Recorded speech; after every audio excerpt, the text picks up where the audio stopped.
Hi you guys, I know I'm a little bit late on this, but I didn't want to completely miss out on sharing my August favorites with you. We are pretty well into September now, but you know what? It honestly does not feel like September at all. I don't have my phone on me to show you guys right now, but right now it's about 90 degrees and it feels like is 97 and 98. So it is crazy hot out, especially for Ohio this time of year. Normally August is our hottest month, and then by September we're getting back down into the lower 80s, upper 70s. Thankfully it does look like it's going to cool down next week, so that will be really, really nice. But one of the issues I've been coming across with it being so hot out is getting my makeup to stay in place. I know during summer everyone's all glowy, bronzy, you know, light and shiny everywhere, and I was trying that. I was even trying to wear the Infallible Pro Glow foundation, which I did do a review and a test on, and I still love this foundation. It's great, but this is going to be much, much better for me, I think, during the winter. With my oily skin plus this heat, this just wasn't keeping up. It was getting to the point where after about 2 to 3 hours, it needed touched up, and that just wasn't working for me. So one thing to keep in mind when looking at my favorites, these are things that I've been using for my crazy oily skin in stupid hot weather. A lot of YouTubers live in California where it's a lot drier than it is here in Ohio. You have a dry heat. So 90 in California feels nowhere near as hot as it does in Ohio because we have very, very, very humid, wet heat. I've lived in California, I've spent time in Florida, and I live in Ohio now, and I've lived here on and off for most of my life. But I can say that Ohio heat and humidity is very, very similar to Florida heat and humidity. It can knock you on your butt so fast because sometimes it's so humid you feel like you can't breathe. So I've been having these products that will both stick through the oily situation on my face, plus all the moisture from the humidity outside. So first up, I'm going to show you the two foundations I have been relying on this month. Now, these are both from Maybelline, and the first up is the Maybelline Dream Velvet Soft Matte Hydrating Foundation. I use shade 20, Classic Ivory. Now, this says it's a hydrating foundation, and it really is. It's good if you have oily but slightly dehydrated skin, because this doesn't tend to settle into lines, it doesn't tend to crease or grab at dry spots at all. This is what it looks like. It has a very soft mousse texture. And yeah, it's very, very pink undertoned, but it has been an absolute lifesaver this month. And I've been alternating that with this one, which is the Maybelline Fit Me Matte and Poreless. And this one is in the shade 112 Natural Ivory. So I'm just going to pop some of that on my hands. And again, this is an almost identical shade. While the Dream Velvet is a very moussey texture, this one is a very typical liquid foundation texture, if that makes sense. So it really, depending on what my skin is doing that day with what I go for. If I'm having a day where my skin is behaving, I'm not having any breakouts, no dry patches, things like that, I tend to go for this one. And if I'm having a day where I'm having breakouts like today, dry patches like today, then I go for the Dream Velvet because the moussey texture kind of smooths over all of that and tends to hide it better than this one. But depending on what my skin's been doing, I've been loving both of these, and they have saved my butt. It has been so hot and humid, I've actually had to use matte foundations and set them with powder. Next up is my favorite concealer this month, and that is the Tarte Shape Tape Concealer. I use the shade Light. Oh, and guys, please forgive my nails. They are really, really bad. It was either do my nails or film a video today, and I thought you guys might prefer a video to me doing my nails. So I have been loving this concealer. I mean, this stuff is just incredible. I already did a review of this concealer earlier this month. This holds up so well, covers my dark circles really, really well. I mean, you can see, I only used a little bit of it today, so you can still see a little bit of the darkness. But if I put this like full on and then set it with a banana powder, you can't see anything. So absolutely incredible. I haven't touched another concealer since I got my hands on this. So if you guys are sick and tired of hearing about this, I'm sorry, but you know I don't tend to be like, oh, this high-end product is so much better than all these drugstore ones, things like that. No, I always like find cheaper things if I can, but I have nothing that can hold a candle to this right now. I mean, my Maybelline Instant Age Rewind is kind of close in formula, but still can't touch this in coverage. Up next is what I'm wearing as an eye base today. Of course, it's covered up by my eyeshadow, but a lot of people, when they are talking about NYX Jumbo pencils, tend to mention Milk and, Milk and Black Bean. One that's not mentioned a lot that is one of my very, very favorites is yogurt. And I'm pretty sure I've mentioned this before, but I've been using it a lot lately, so I want to mention it again. This is this beautiful kind of coppery rose gold tone that is so gorgeous if you are doing either a copper, rose gold, any sort of warmer tone, even if you're doing a brown or, you know, a burgundy eye. This is just the prettiest base to put under it. It adds a little bit of shimmer and it just makes everything really, really pretty, and it really, really makes pinky eyeshadows just pop so, so much. So in case you guys haven't tried it yet, I wanted to mention it. That's the NYX Jumbo Pencil in the shade Yogurt. The next thing I wanted to mention came in my, I believe it was my July Sephora Play box, and that is the Bare Minerals Bare Skin Sheer Sun Serum Bronzer. Long name.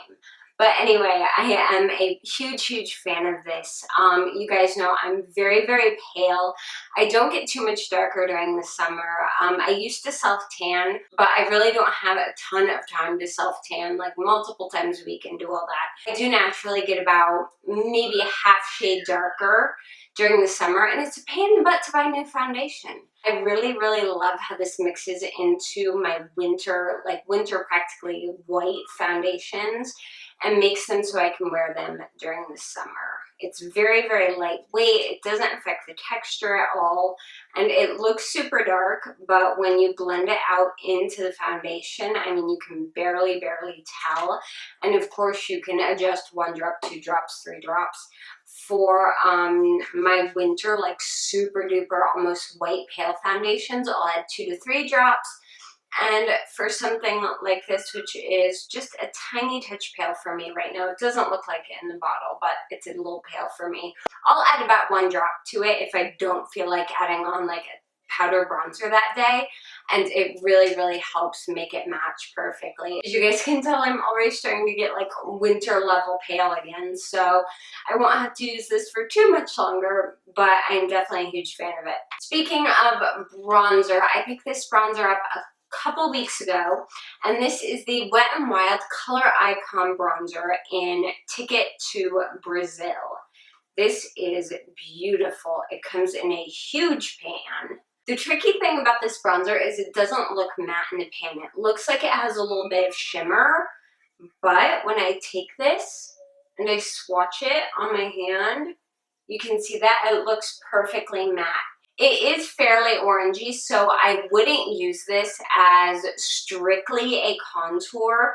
You definitely want to use this as a bronzer, but it's what I use today on my cheeks and my forehead and my temples, and I really, really like it. I think it gives a very soft, warm, natural glow, and it's buildable. It's not one of those bronzers where you dip your brush in, you have a great big dark streak. You can really take your time, go careful, you can build it up, it's not streaky, and it lasts all day. And this was like $3, $4. All right, next up is this little thing. Okay, I know this looks crazy, and it's filthy. It's filthy for a reason though. I mentioned this in my brush cleaning video. This is a trivet for putting hot pans on so you don't scorch your countertop that I got at Target, and it's double-sided, and it has these really deep circular grooves in it.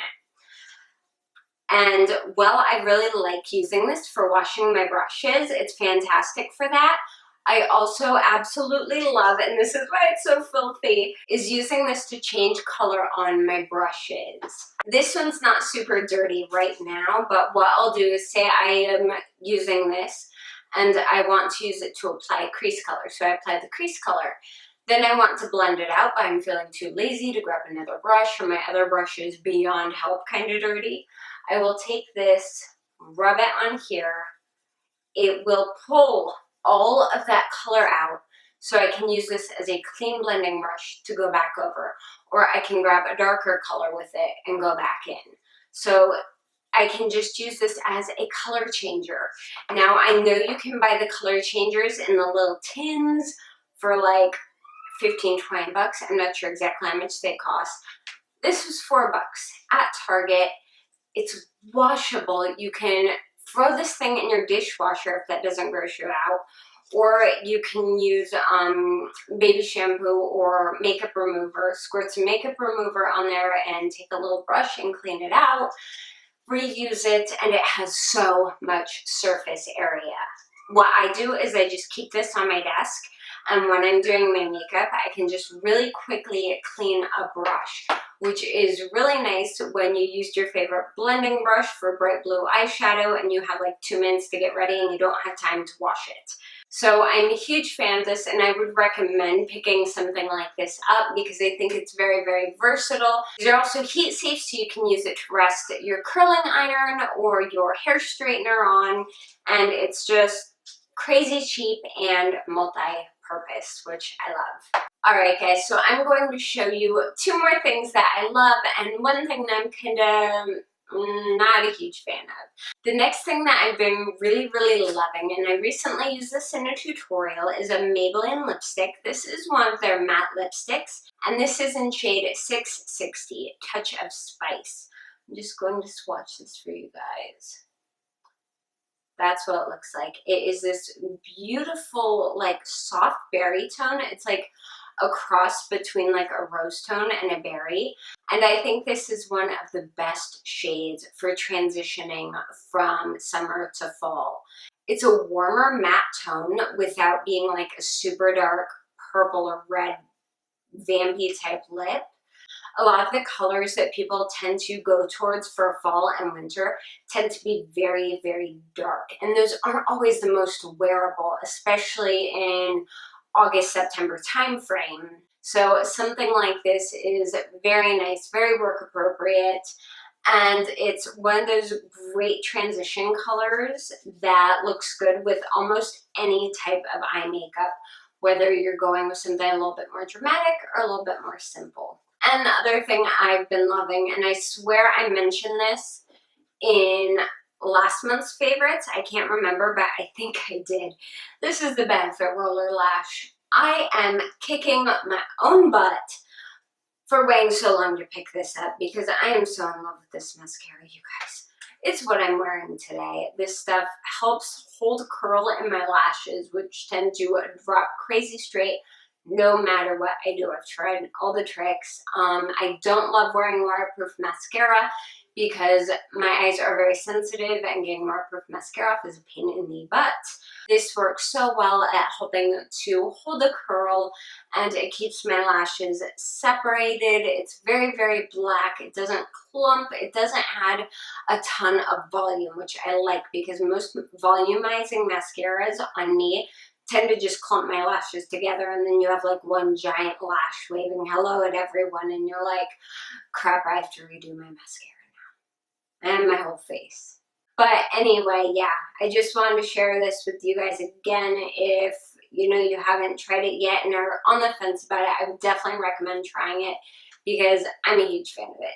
And the one thing I didn't like is also a mascara, and I know it's a little bit early to be putting this in a favorites video because I just got it, but I've worn it probably 5 or 6 times and it's failed me. It has failed me miserably. You guys, this is the Urban Decay Perversion Mascara. You guys know I love Urban Decay. I love their products. I love their eyeshadows.